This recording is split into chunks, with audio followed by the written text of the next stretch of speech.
essa história de crítica para mim é uma coisa gigantesca.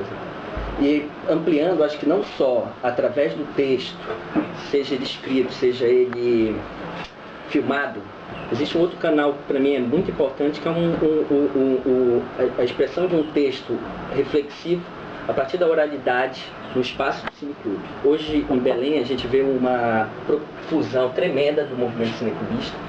Tem praticamente filme bom de graça, de domingo a domingo. E nesses espaços é que está se construindo a verdadeira crítica cinematográfica, que está se aprofundando, já que o espaço jornalístico, por exemplo, ela é incipiente e nos outros espaços ainda tateante, enfim, encontrando seu lugar. E tem uma coisa para mim fundamental nessa perspectiva, que é a primeira regra que eu digo quando eu estou falando, quando eu estou explicando, dando uma palestra no curso, que o crítico precisa sempre ficar do lado do mais fraco. É uma questão de postura política. E isso para mim é a função da crítica. Assim. A crítica tem uma função política dentro desse sistema. Ficar do lado do mais fraco. É uma coisa que eu trago do François Truffaut, que é um crítico e cineasta francês, meu mestre, que, enfim, a posição do mais fraco e do dominante, ela depende muito do fronte de batalha que tu assume. Existe, por exemplo, aqui dentro do nosso contexto, cineclubes de diversas segmentações. Assim. Admiro, por exemplo, a existência de um cineclube que tome o cinema americano hollywoodiano como hegemônico e que faça a resistência disso através da exibição e reflexão sobre o cinema brasileiro ou cinema local, coisas que normalmente não teriam espaço. Então, como ação de resistência, fica-se do lado dessas obras. E existe cineclube também, por exemplo, inspirados em princípios afro-religiosos, que fazem a defesa de obras e cineastas que se colocam dentro ou em torno da questão da tradição étnica, da questão da religiosidade. Afinal de contas, o negro é ainda oprimido pelo branco. Então é preciso que se tome partido nesse sentido. Na minha perspectiva, existe um dominante e existe um dominado. O dominante é a mediocridade, é o farsante, o artista que não é um artista, que é um reprodutor ou que tenta, num caminho poético irresponsável, por vezes, faz qualquer coisa. E existe o artista poeta que, por vezes, é subjugado, é cuspido. Nessa luta, eu acho que o crítico precisa se posicionar a favor daquilo que ele considera, a partir do seu estudo, da sua reflexão, dessa paixão que move ele a pegar mais filmes e enfim, dormir e acordar em cima dessa matéria, sair na defesa mesmo de determinadas obras, de determinados artistas. A gente vive hoje um domínio absoluto de determinada forma de linguagem e que massacra outras formas de linguagem que são, por vezes, mais interessantes que essa dominante. Quer dizer, hoje a gente vive num mundo extremamente permeado pela cultura audiovisual, seja na TV, seja na internet, nos filmes que se consomem, enfim. E isso, de certa maneira, acabou desgastando um pouco o ritual de fruição. Impede que determinadas estéticas e propostas poéticas sejam fluídas com qualidade. Eu digo que o barulho que a crítica fez, por exemplo, para Cidadão Kane do Orson Welles, é extremamente bem-vindo, porque, do contrário, o cinema não teria uma memória. E a gente não saberia hoje que coisas que o Orson Welles fez em Cidadão Kane são utilizadas até hoje, que estão presentes e são muito fortes, e que são necessárias até hoje. Portanto, é preciso que os críticos, entre ano e sai ano, façam um barulho ensurdecedor, às vezes exagerado, apontando Cidadão Kane como o melhor filme de todos os tempos, para que as pessoas ouçam e não sejam soterrados por essa cultura de crepúsculo e de todas essas coisas que abarrotam aí o mercado de DVDs, a televisão, o cinema comercial. Então, acho que é preciso que se coloque em favor disso. É preciso que se combata o farsante. Infelizmente, a mediocridade impera. E isso é uma guerra perdida.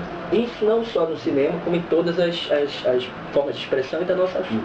A regra é que o pior dentro de determinada linguagem vai ser aquele mais consumido, mais difundido. Então é preciso que pontos ínfimos de resistência se coloquem. Existe, por exemplo, pessoas que afirmam que existe uma opressão da crítica em função de ditar aquilo que é bom e que é ruim. Enfim, por mais que a crítica se dê esse luxo de ser onipotente, isso na realidade não se pratica. O que se faz de crítica, na verdade, são 20, por exemplo, no Brasil, são 20 pessoas fodidas que ninguém dá a mínima, sabe? Mas que de alguma maneira se acham relevante continuar fazendo esse trabalho. E é importante que continuem fazendo esse trabalho. Aquela história de função da comunidade. O crítico é o cara que está comendo filme, então ele precisa dividir o produto disso com a comunidade.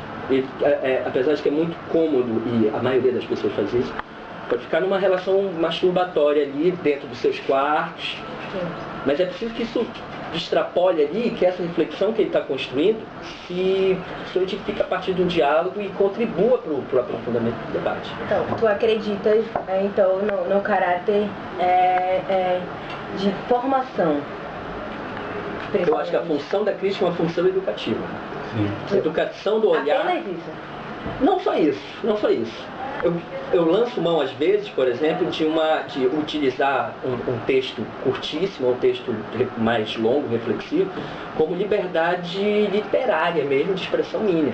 Entro em contato com determinada obra, a obra atua sobre mim, sobre meus espíritos, minhas limitações, e eu produzo, então, um texto que dialoga com essa obra, na perspectiva que vocês já colocaram, mas que funciona, sobretudo, como uma expressão minha, entende? E que vai servir dentro disso, não para dizer o que é certo e o que é errado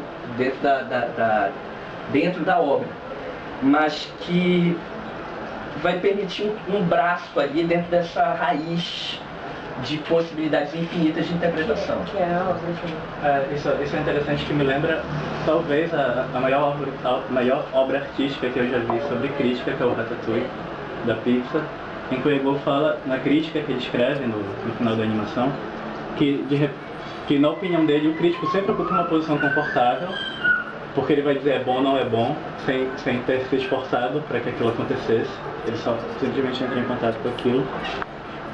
Mas que existem momentos na carreira de um crítico em que ele pode fazer algo de fato relevante, e é quando algo novo aparece, e que é o que acontece com ele na animação, no caso com o personagem do Egor.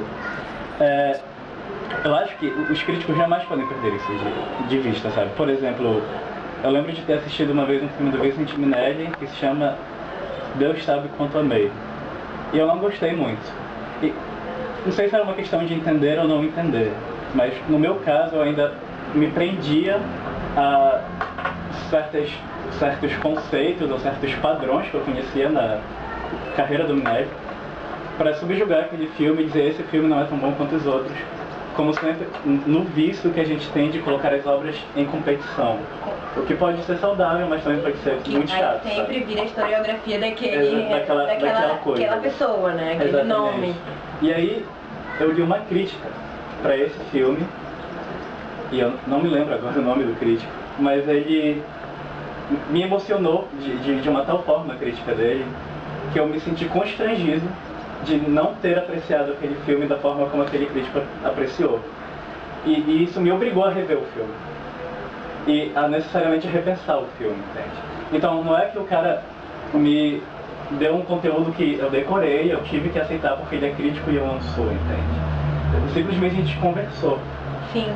Sem nenhuma... Porque antes disso, seria só uma dominação, né? Exatamente. Porque a gente pensa, nisso que tu tá falando, a primeira coisa que vem na minha cabeça é de, então se forma ali uma dominação. O cara te transformou com palavras, com linguagem, o teu pensamento inicial, mas não é isso. Ele, como tu falou, ele conversou contigo.